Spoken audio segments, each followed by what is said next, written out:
இப்போ நான் ஒரு வசனத்தை கொண்டு நடைமுறை வாழ்விலே ஏதாவது ஒரு விதத்தில் கர்த்தருடைய பரிசுத்த அழைப்பு நம்மேல் தேவன் வைத்திருக்கிற அழைப்பு ஒரு திருப்பம் காணும்படி ஒரு தாக்கம் ஏற்பட நாம் இப்போது ஒரு சில விஷயங்களை தியானிப்போம்.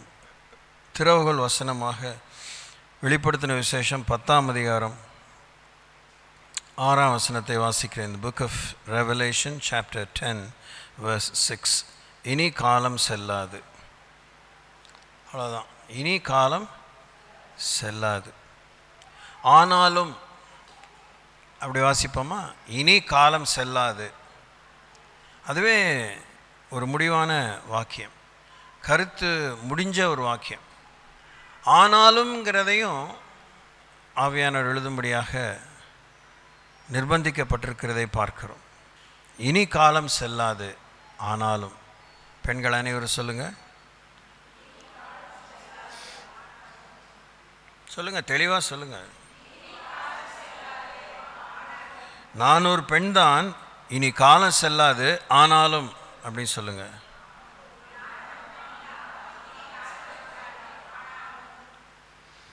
நான் ஒரு பெண் தான், எனக்குரிய சவால்கள் மத்தியிலே இனி காலம் செல்லாது, ஆனாலும் சொல்லுங்கள்.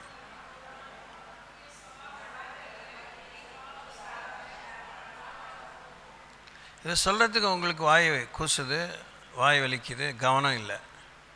இனி காலம் செல்லாது, நான் கவனக்குறைவாக இருப்பதற்கு சொல்லுங்கள். ஆமாம், இனி காலம் செல்லாது, நாம் பொழுத ஓட்டுறதுக்கு.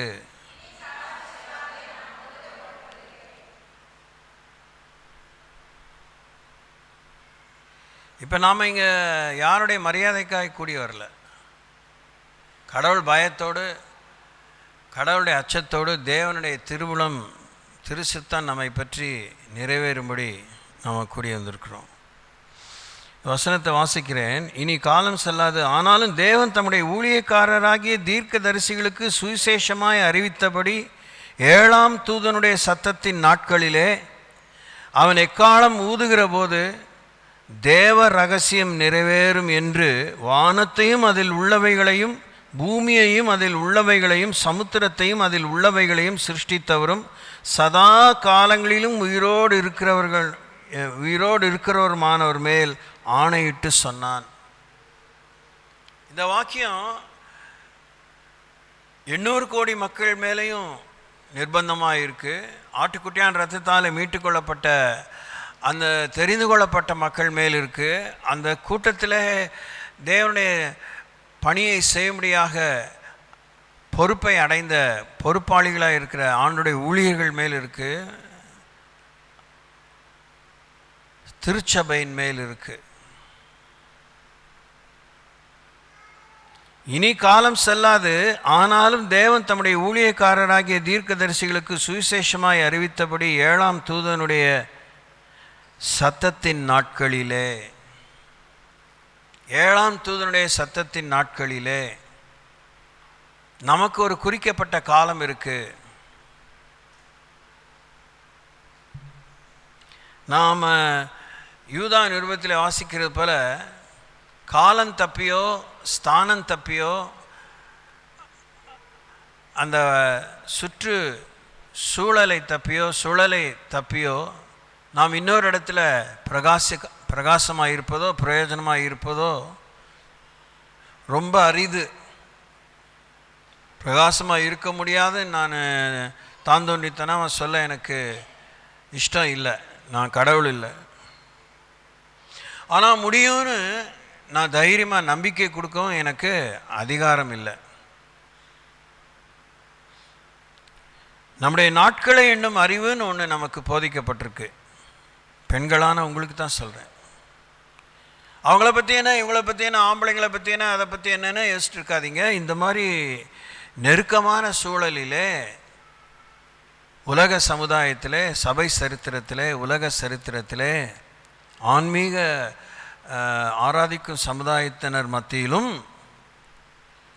ஆராதிக்கும் சமுதாயத்தினர் அல்லாத மற்ற ஜாதி ஜனமான பெண்கள் மத்தியிலும் சீர்திருத்தவாதிகள், சீர்திருத்த பெண்கள் எழும்பி உலகத்தை இன்னும் தைரியமாக ஏச்சு பேச்சோடு கூட, காயங்களோடு கூட, சரீர மன காயங்களோடு கூட, சிறைச்சாலை அனுபவத்தோடு கூட, ஏன் ஒரு சிலர் கொல்லப்பட்டு இரத்த சாட்சிகளாக பணிபுரிகிறார்கள், உலக பிரகாரமாக உயிர் நீத்து பணிபுரிகிறார்கள், கர்த்தருடைய ராஜ்யத்திலும் உயிர் நீத்து பணிபுரிந்திருக்கிறார்கள்.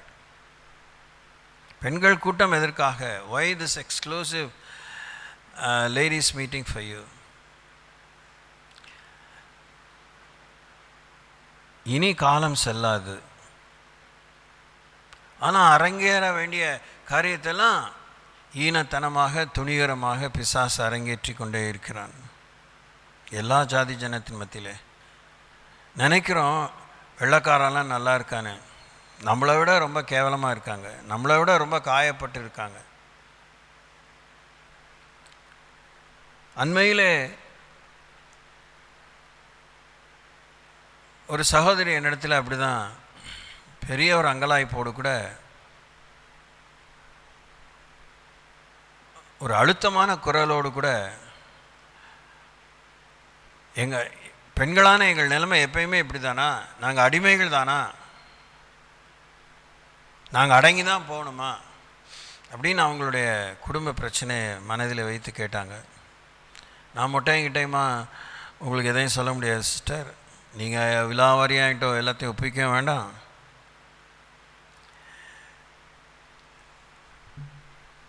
தேவன் பெண்களுக்கும் இரட்சகர், பெண்களுக்கென ஆண்டவர் விடுதலையை சம்பாதித்து கொடுத்திருக்கிறார், ஏற்படுத்தி கொடுத்திருக்கிறார். குறுக்கிட்டு அன்றைய காலகட்டத்தில் யூதருடைய சமுதாயத்தில் இருந்த கெடுபடியின் மத்தியில், சாஸ்திர சம்பிரதாயத்தின் மத்தியில் பெண்களை ஆண்டவர் முன் வந்து அதிகமான பொறுப்போடு பல ஏச்சு பேச்சை சந்திக்க ஆயத்தமாகி பெண்களை விடுதலை செய்திருக்கிறார். பெண்கள் மேல் இருந்த கட்டுகளை ஆண்டவர் அறுத்திருக்கிறார். இயற்கைக்கு அப்பாற்பட்ட கட்டுகளை அறுத்திருக்கிறார். இயற்கைக்கு உட்பட்ட, சரீரத்துக்கு உட்பட்ட கட்டுகளை, நோய்களை சுகமாக்கி இருக்கிறார். பெண்களுக்கு வெளிப்படையாக அதிகாரம் கொடுக்கப்படவில்லை என்பதனாலே எந்த ஒரு பெண்ணையும் ஆண்டவர் உதவாக்கற, நீ குப்பை, நீ ஒரு வேஸ்ட்டுன்னு ஆண்டவர் சொல்லலை. அவங்கள ஆண்டவர் உபயோகித்திருக்கிறார்.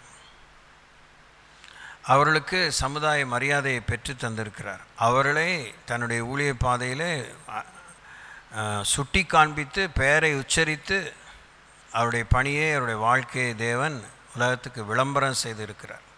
மார்த்தா மரியா என்ன பண்ணாங்கன்னு நினைக்கிறீங்க? ரொம்ப சாதாரண பெண்கள் தான். ஆனால் அவங்கள பற்றி இன்றைக்கி உலகத்தில் பேசிகிட்டு இருக்கோம். It's because Jesus intervened. Martha Maria வீடு, அவங்க கதையை பார்த்திங்கன்னா அவங்க ஒன்றும் ரொம்ப பெரிய குபேரர்கள் கிடையாது, சாதாரணவங்க. அம்மா அப்பாவை பற்றி சொல்லப்படவே இல்லை. அப்போது நம்ம ஊர் கலாச்சாரத்தை சொல்ல போல அனாதைகள், they were orphans, but they were siblings to each other. அதில் ஒருவன் நோய்வாய்ப்பட்டிருந்தான், அவன் மரித்தும் போனான். அப்படிப்பட்டவங்களெல்லாம் சாதாரண யூதர்களே கண்டுக்க மாட்டாங்க.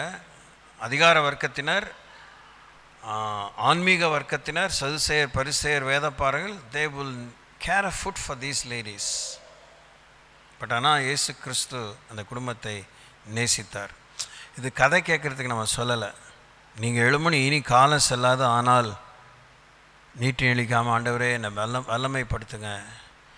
எல்லோரும் மற்றவங்களைப் போல் இருக்கணும்னு நான் இங்கே பிரசங்கம் பண்ண வரல.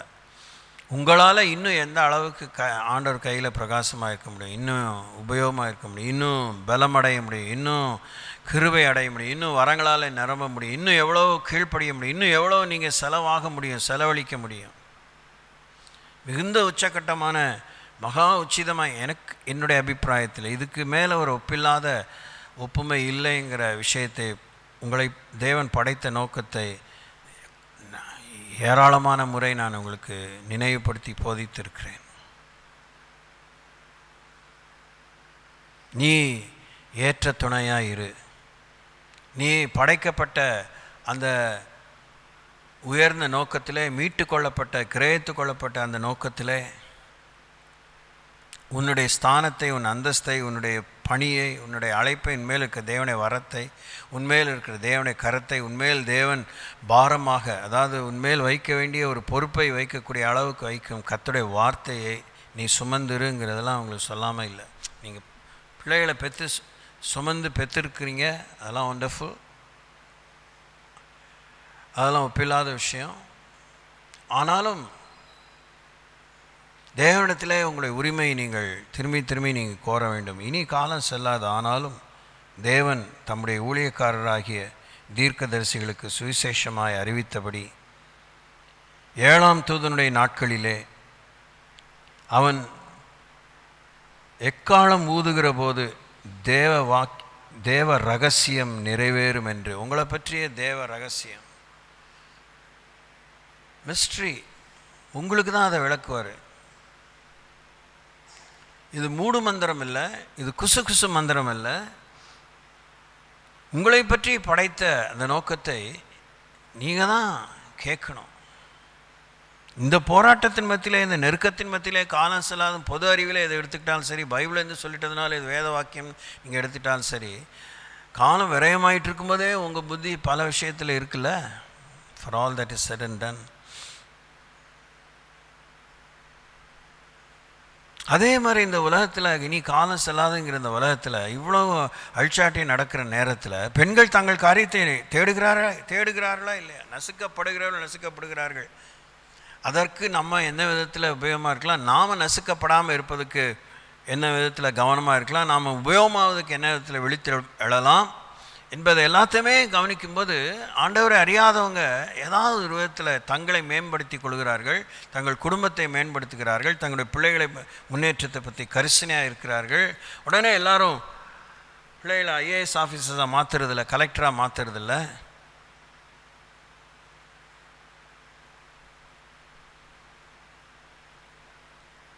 அட்ரஸ் இல்லாமல் போகிறாங்க, சாகடிக்கப்படுறாங்க, சீரழிகிறவங்க.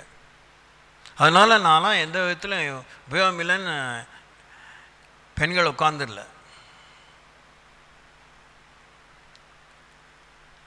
அவர்களுக்கு தேவனே நேரடியாக காட்சி ஆகிறாரா? தெரியாது. அப்படி ஒரு வெளிப்படையான ஒரு சரித்திர குறிப்பு, சாட்சி குறிப்பு, அறிவிப்பு நமக்கு சமுதாயத்தில் கிடைக்கிறதில்ல. பட் ஆனால் ஒன் ஃபைன் டே எழும்பிடுறாங்க. உடனே ஆம்பளைகளை திருத்த போகிறாங்க இல்லை, அவங்களுடைய உரிமைக்கு எழும்பிடுறாங்க. அந்த ஒடுக்கத்தை ஜெயிப்பதற்கு, அந்த ஒடுக்கத்திலே விடுதலை காண்பதற்கு அவங்க எழும்பிடுறாங்க. தேவன் அதை உங்கள் வாழ்வில் எதிர்பார்க்கிறார். உங்களுக்குள்ளே இருக்கிற பெரியவர், அதையே பாருங்கள், முற்போக்காகவே பாருங்கள். உங்களுக்குள்ளே இருக்கிற பெரியவர்.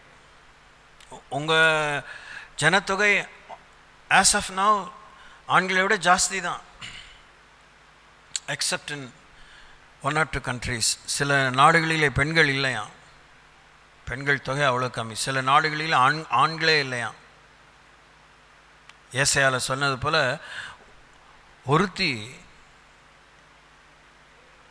உங்கள் பேர் என் மேலே இருந்தால் போதும் சொல்லி, ஒருத்தியில் 7 பெண்கள் ஒரு ஆம்பளை நாடுகிறது போல் ஜனத்தொகை குறைவெலாம் இருக்குது. இதெல்லாம் பற்றி நம்ம தேவையில்லாமல் கவனத்தை சிதறிச்சிக்க வேணாம். இங்கே உட்கார்றது தேவனுடைய மகிமையும், தேவனுடைய வல்லமையும், ஆலோசனையும், தேவ ரகசியம் நிறைவேறும் அப்படின்னு சொல்கிறது.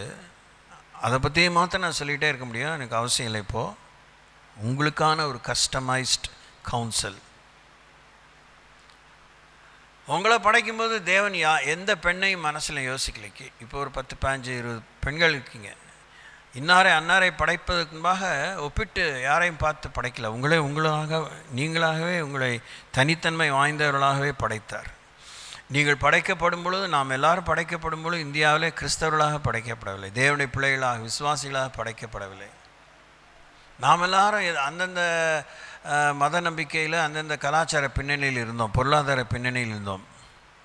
ஆனால் ஒரு காலகட்டத்தில் ஆண்டவரை அறியும்படியாக தேவன் நமக்கு இந்த அருளை, இந்த சௌகரியத்தை கொடுத்திருக்கிறார். அப்போது உங்களை பற்றிய திட்டத்தை தேவன் உங்களை கொண்டு தான், உங்களுக்காகவே உங்களோடு சம்பந்தப்பட்டவர்களுக்கு நீங்கள் ஆசீர்வாதமான அட்சய பாத்திரமாக இருப்பதுக்கு தான் தேவன் வைத்திருக்கார். இதெல்லாம் அவங்கள உஸ்பேத்துறதுக்கெலாம் சொல்லலை. அந்த மாதிரி எனக்கு பேச தெரியாதவங்களுக்கு இந்த 40 வருஷம் தெரிஞ்சிருக்கும். இருக்கிறத சொல்கிறதுக்கே எனக்கு இன்னும் புத்தி வேணும். அதை நீங்கள் இன்னும் கண்டுபிடிக்காமல் அடுத்தவனையுமே மற்ற அதான் என்னன்னே யாரையோ பார்ப்பீங்களோ இன்னுமே கூட. அதனால் you are losing your own ground. தேவராசி நிறைவேறும் என்று வானத்தையும் அதில் உள்ளவைகளையும் பூமியையும் அதில் உள்ளவைகளையும் சமுத்திரத்தையும் அதில் உள்ளவைகளையும் சிருஷ்டித்தவரும்.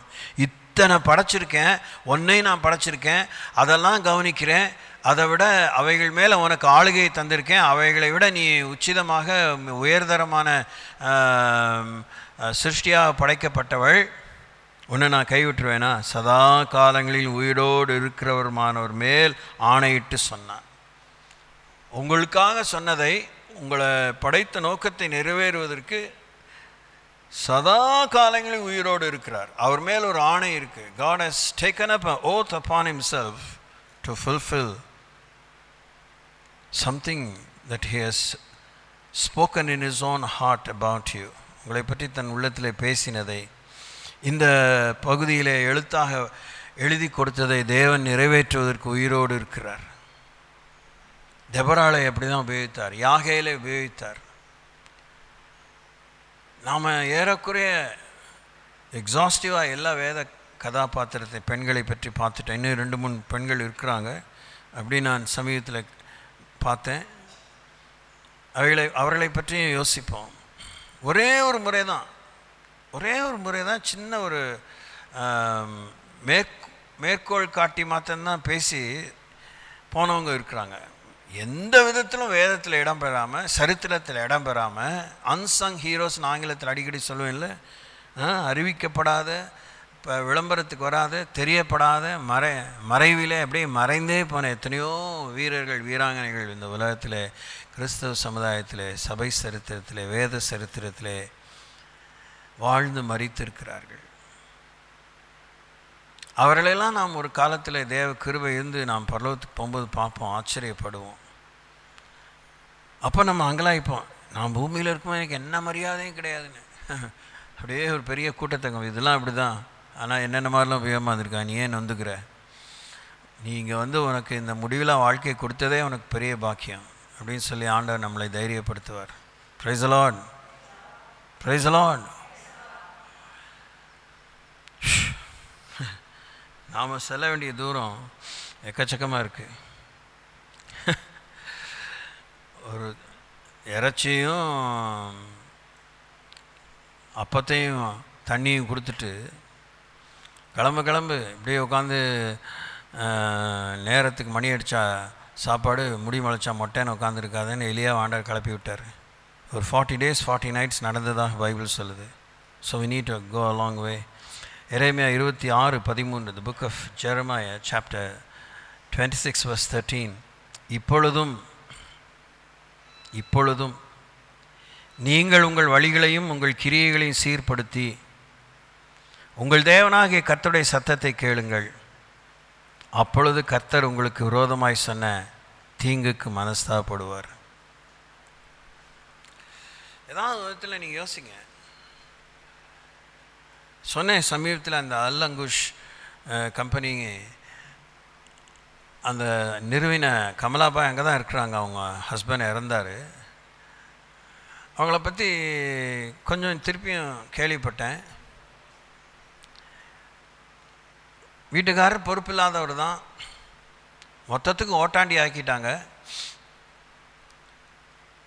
கடன் உடன் வாங்கி ஒரு மிகுந்த குறைந்த தொகையான காசை கொண்டு சிறிய விதத்தில், மிக எளிய விதத்தில் ஒரு கைத்தொழிலை செய்து அது ஒரு 3500 வரைக்கும் அவங்களுக்கு ஒரு லாபத்தை கொடுக்கக்கூடிய அளவுக்கு சிறுவாடு பெருவாடுங்கிற மாதிரி சேர்த்து அதுக்கப்புறம் ஒரு சிறிய நிறுவனமாக நிறுவி இப்போ அநேருக்கு வேலை கொடுக்குற அளவுக்கு அந்த ஒண்டிய ஒரு பெண் நம்முடைய கண்களுக்கு முன்பாக நம்ம சபைக்கு வந்து ஞானஸ்தானம் பெற்றவங்க.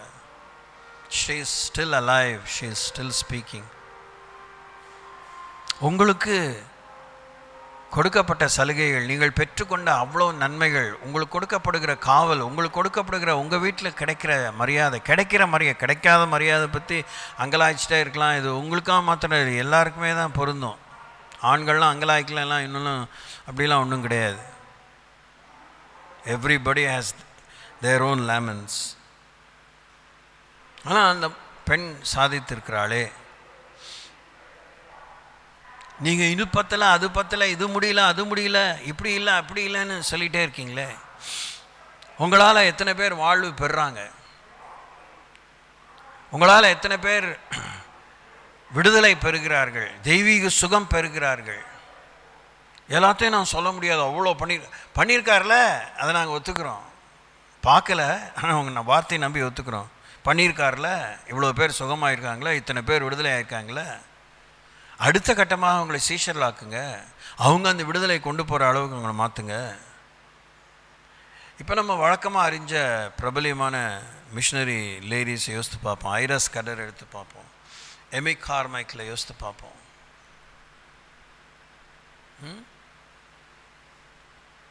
அவங்களாம் வந்து அதில் ஒரு சில பெண்கள் வந்து அவங்க அம்மா அப்பாவுக்கு குழந்தைங்களாம் இந்த ஆசிய நாட்டில், குறிப்பாக இந்தியாவில், ஆப்பிரிக்காவில், ஏதாவது ஒரு ஃபிலிப்பீன்ஸில் ஏதாவது ஒரு மாதிரி இடத்துல பிறந்துட்டாங்கங்கிறதுனால அவங்க ஓடி ஆடி ஃப்ராக் போட்டு விளையாண்டுற பிள்ளைங்க தான். ஆத்தும பாரம் அழைப்பெல்லாம் அவங்க அம்மா அப்பா மேலே தான். இதில் ஏராளமான முன்ன பின்னதான சம்பவங்கள். அவங்களுக்கு அதே மேலை நாட்டு படிப்பு, மேலை நாட்டு வசதி, மேலை நாட்டு சாப்பாடு, மேலை நாட்டு உடை, கலாச்சாரம்லாம் கிடையாது. They have to learn to live with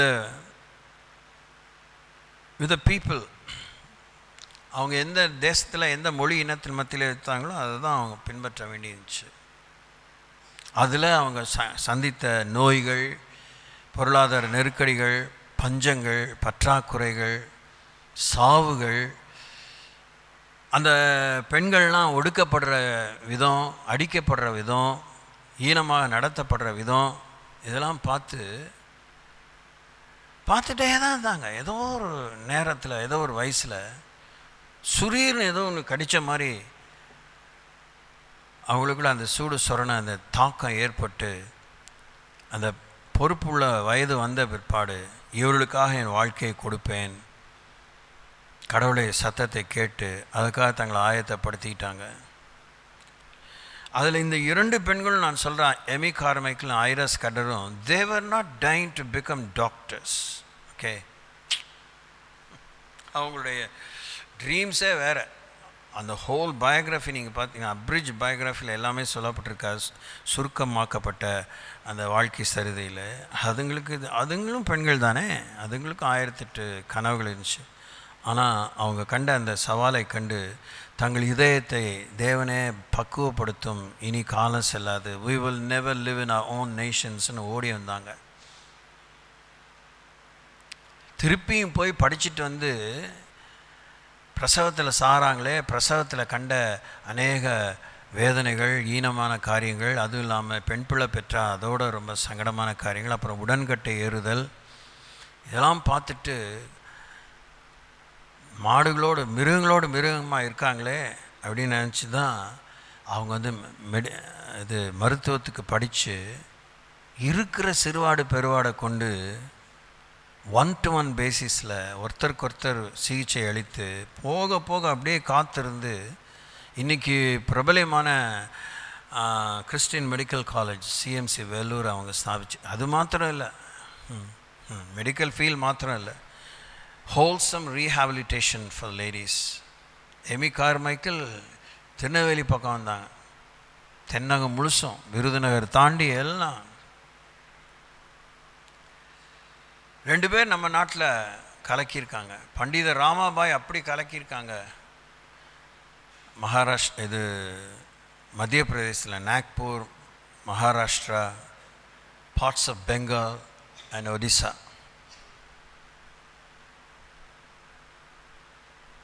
இனி காலம் செல்லாது. உட்காந்து இதெல்லாம் கேட்டுட்டு ஸ்தோத்திரம் பண்ணிட்டு இதில் ஏதாவது தரிசனம் வேணும். இல்லைன்னா இன்னும் என்னை அனுப்பும், இல்லைன்னா எழுப்பும். என்னை எழுப்பும், இல்லைன்னா எழுப்பி அனுப்பும் நிற்கணும்.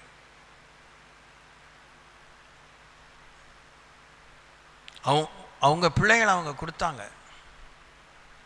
சராசரியாக 10 பேரில் 9 பேர் இல்லைன்னா 8 பேர் பிள்ளைங்க அவங்களுடைய தரிசனத்தை பெரும் அளவுக்கு அவங்க வாழ்க்கை இருந்துச்சு.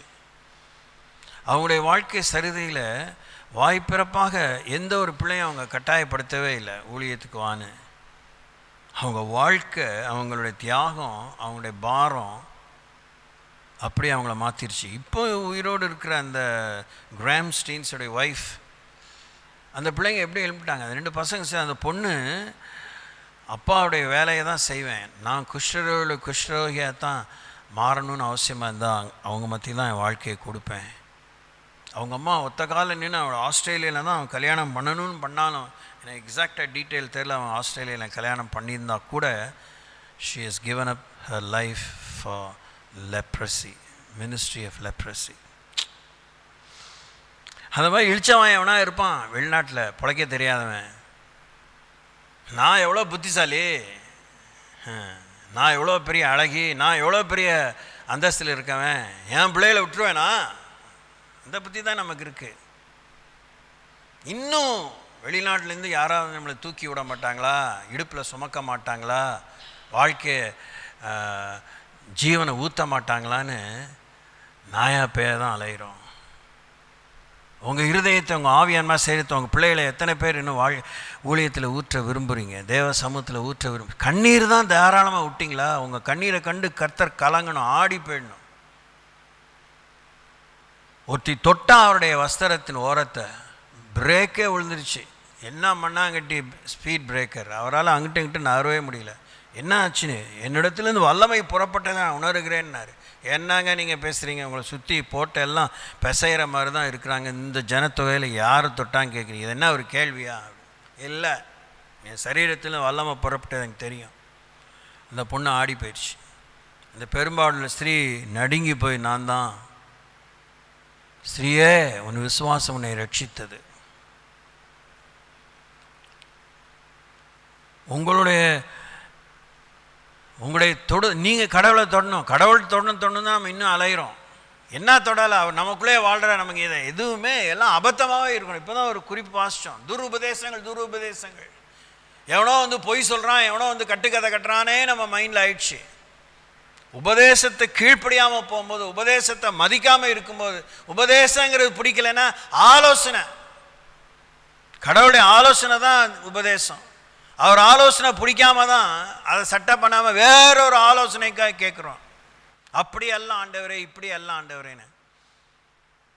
இதுக்காக வெளிநாட்டிலேருந்து வந்து நமக்கு ஒருத்தன் திரிக்கணுமா, பொய்யை திரிக்கணுமா, உண்மையை திரிச்சு பொய்யாக்கணுமா? அவசியமே இல்லை. உங்களுக்குள்ளே இருக்கிறாரு. உங்களை பலப்படுத்துகிற கிறிஸ்துவால எல்லாவற்றையும் செய்ய பலன் உண்டு. எல்லாரும் இண்டஸ்ட்ரீஸ், பெரிய பெரிய தொழிற்சாலைகளை ஏற்படுத்தலை, எல்லாரும் இன்ஸ்டிடியூஷன், ஸ்தாபனங்களை ஏற்படுத்தலை, சிறிய விதங்களிலே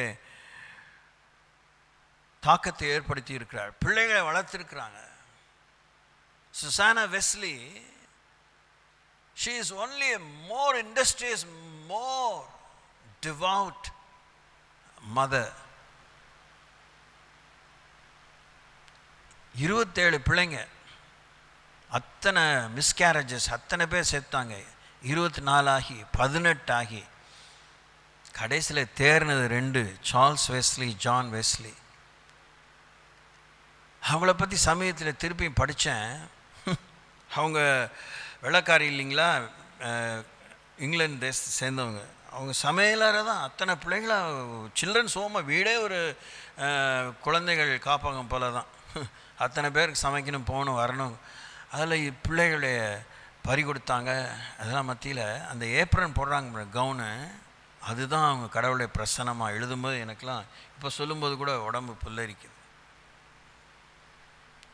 என்ன அளவுக்கு அவங்க லைஃப்பில் காத்தாலேருந்து ராத்திரி வரைக்கும் என்கேஜாக இருப்பாங்கன்னா அவங்களுக்கு ஓய் ஒழுசிலே இருக்காது. கடவுள்கிட்ட தனியாக உட்காந்து நேரம் கொடுத்து ஜெபிக்கிறதுக்கு அந்த 5 நிமிஷம், அந்த 7 நிமிஷம், அந்த 10 நிமிஷம், அந்த குறைந்த நேரம் அப்படியே கவனம் இப்படி விரிச்சு இப்படியே தலையை போட்டு, அவங்க தான் அது மாதிரி ஸ்கார்ஃப் கட்டிப்பாங்க, அப்படியே ஜபத்தில் இருப்பாங்களாம். குருவி தூக்கம் குருவி குளியல் மாதிரி அப்படி ஜபம் பண்ணி ஜபத்திலே நிறைஞ்சு இந்த 2 பசங்களை ஆண்டவருக்காக உருவாக்கியிருக்காங்க. ஒருத்தர் உலகமே ஸ்தம்பித்து போகக்கூடிய அளவுக்கு சபை சரித்திரத்தில் அத்தனை பரலோகத்தையே பூலோகத்தில் இறக்கின ஆயிரக்கணக்கான பாமாலைகளை எழுதியிருக்காரு. பக்தி குறித்து எல்லா சப்ஜெக்ட்லேயும் பரிசுத்தம், விசுவாசம், நம்பிக்கை, அன்பு, ஆவியின் கனிகள், வருகை, எழுப்புதல், மனம் திரும்புதல், எல்லா சப்ஜெக்ட்ஸ்லையும் எழுதியிருக்கார் சார்ல்ஸ் வெஸ்லி. ஜான் வெஸ்லி தான் அன்றைக்கி யாரும் நம்ம மத்தியிலேருந்து கூட பிரசங்கம் பண்ணாங்களே, சொன்னாங்களே 40,000 பிரசங்கம் பண்ணியிருக்கார். 40,000 சர்மன்ஸ், 25,000 மைல் குதிரையிலே ஓடியிருக்காரு. தலையே சுற்றுது. ஆமாம், நான் அன்றைக்கி தான் ஒரு மிஷினரி ட்ரைனிங் கூட்டத்துக்கு போகும்போது அவர் தான் சொன்னார், எனக்கு செருப்பால் அடித்த மாதிரி இருந்துச்சு. பத்தாது எல்லாம் சொல்கிறதுலே எனக்கு ஒன்றும் பெருமை இல்லை. நான் அந்த நானும் ராணி ஜான் வெஸ்லி பிறந்த இடம், அவர் ஊழியம் செய்த அந்த சபைக்கு போயிட்டு வந்தோமே, மியூசியம் மாதிரி இருக்குது. போய் 2 பேர் முட்டி போடி ஜாம் பண்ணாமே, அவள் போயிட்டா நான் இருக்கேனே, என்னத்துக்கு இருக்கேன், எதாவது பண்ணுங்க. அவர் என்னத்தை பண்ணணும், நம்ம தான் விட்டு கொடுக்கணும். நம்ம சாக விட்டு கொடுத்தா தான். கடவுள் கொல்லலாம் மாட்டார். God will not kill us. We have to learn to die. We need to learn to surrender. அரக்கத்தனம் பண்ணுறதுக்கு அஸ்தாவி இல்லை அவர். ஸோ இப்பொழுதும் நீங்கள் உங்கள் வழிகளையும் உங்கள் கிரியைகளையும் சீர்படுத்தி உங்கள் தேவனாய் கர்த்தருடைய சத்தத்தை கேளுங்கள். அப்பொழுது கர்த்தர் உங்களுக்கு விரோதமாய் சொன்ன தீங்குக்கு மனஸ்தாபப்படுவார். இதை நம்ம பார்த்துருக்கோம். We are rendering God helpless to help us. நமக்கு உதவ முடியாத அளவுக்கு அவர் கையை கட்டி போட்டுறோம். நம்மளை ஆசீர்வதிக்க முடியாத அளவுக்கு அவர் வாயை கட்டி போட்டுறோம். ஆனால் ரொம்ப சுதாரிப்பாக ஏற்கனவே தெரிந்து கொள்ளும் பொழுதே நம்ம ஆசீர்வாதத்தாலும் வாக்குறுதிகளாலும் வல்லமைகளாலும் நம்ம நிறைச்சிடுறாரு, உடன்படிக்கை பண்ணிடுறாரு. வீட்டை விட்டு வெளியே போகாத, அதே ரூம்லேயே கடை, அப்படி போட்டு வாழ்க்கை இழந்த பெண்கள் இருக்கிறாங்க. வெளிச்சத்தையே பார்க்காத பெண்கள் இருக்காங்க. ராஜஸ்தானுக்கு போகும்போது நான் பார்த்துருக்கேன். பீகாரில் 1 or 2 பாக்கெட்ஸ் ஆஃப் பிளேசஸ் நான் பார்த்துருக்கேன். அவங்க குடிசைக்குள்ளே குனிஞ்சு போகவே முடியாது. You have to crawl rather if you are really tall. எப்பயுமே முக்காடு தான். என்னத்தை தான் அவங்க பார்ப்பாங்க வாழ்க்கையில்?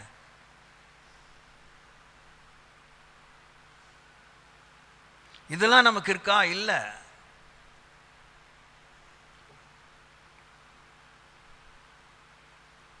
ஆனால் நம்ம முடியல, தெரியலங்கிறோம். நம்ம தரிசனத்தோடு இல்லை. நம்ம அதாவது பிரயாசப்படாமல்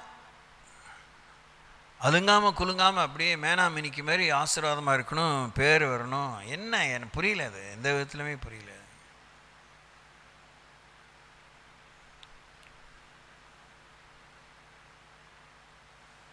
நம்முடைய தேவனே அவருடைய வல்லமைக்கு உட்கார்ந்தே என்னென்னத்தோ தான் பண்ணியிருக்கலாம்.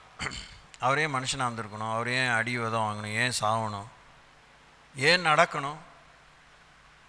Why should God work out a salvation?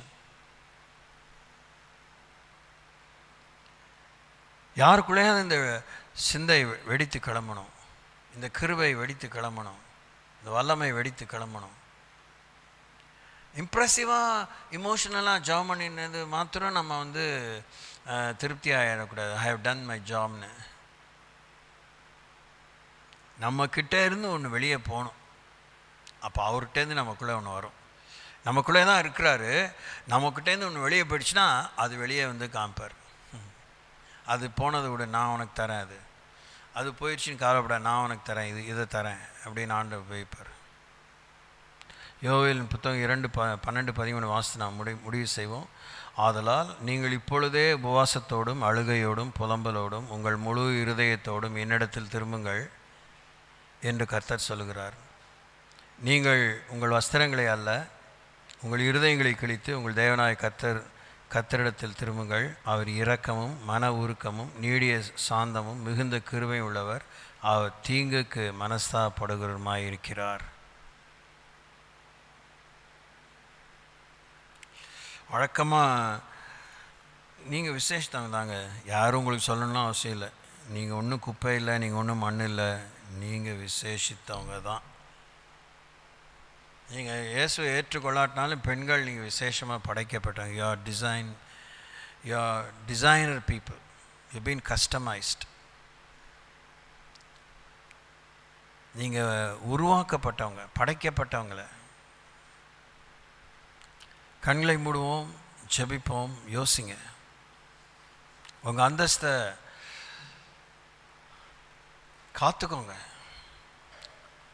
உள்ளதை காத்துக்கிறதுக்கு புத்தி வேணும், உத்தமம் வேணும், உறுதி வேணும். உங்களை புரிஞ்சிக்கணும், உங்கள் கடமைகளை புரிஞ்சிக்கணும், உங்களுடைய பொறுப்புகளை நீங்கள் புரிஞ்சிக்கணும். கடவுள்கிட்ட பேசுகிற விஷயத்தில் நீங்கள் புரிஞ்சிக்கணும். நீங்கள் வளவளா குலகுலான்னு பேசணும்னு அவசியம் இல்லை.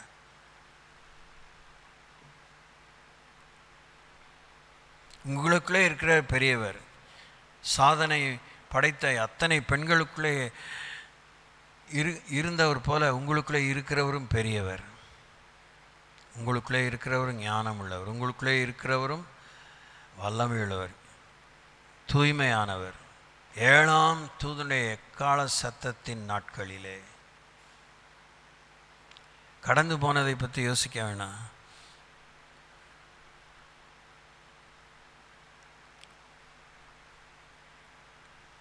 இதெல்லாம் நான் வேதத்திலேருந்து தான் உங்களுக்கு சொல்கிறேன். உங்களுக்காக நான் சொல்லணும்னு இந்த பகுதியில் நான் எதாவது தேடும்போது எனக்கு காமிச்சிக்க தான் சொல்கிறேன். இதை நீங்களே தேடினா உங்களுக்கு தெரியாதா? தெரிய வராதா? நீங்கள் சொல்ல முடியாதா? 4 பேருக்கு முடியும். நான் நம்முடைய வேதத்தை எடுத்து படிக்கும்போது நான் தியானிக்க கருத்தோடு மறுபடியும் சிந்தனை செலுத்தி நான் சீர்பட, என்னை சீர்திருத்தி கொள்ள, என்னை மெருகேற்றி கொள்ள எனக்கு பொறுப்புணர்ச்சியை தாங்க, நன்றி உணர்ச்சியை தாங்க. இந்த வாய் விட்டு கேளுங்க. ஹalleluya, hallelujah, hallelujah, hallelujah. Thank you Lord. இன்னைக்கு காலையில் யூடியூப் ட்ரோலில் ஒரு காரியம் பார்த்தேன். நான் மோசமான ஒரு மனிதனுக்கு வாய்க்கப்பட்டேன், ஒரு வெள்ளைக்கார பெண் சொல்கிறா. அவ்வளோதான் வாழ்க்கை. அத்தனை முறை நான் என்னை மாய்த்துக்கொள்ள முயற்சித்திருக்கிறேன். ஒரு முறை நான் அப்படி தான்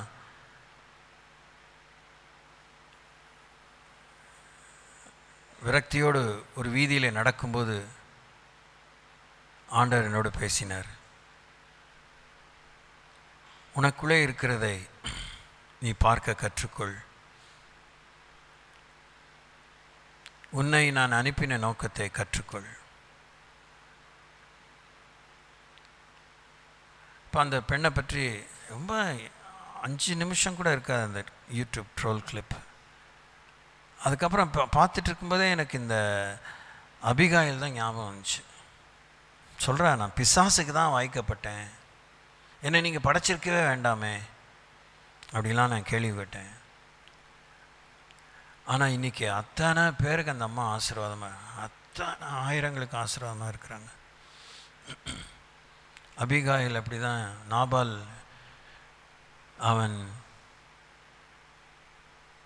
அவன் பேலியாளின் மகன். ஆனால் விவாகரத்து பண்ணிட்டு வரலையே.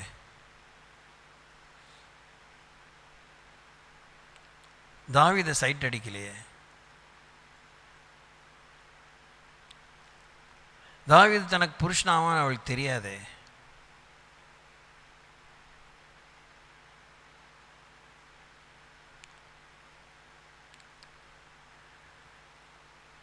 ஸ்தோத்திரம் ஐயா.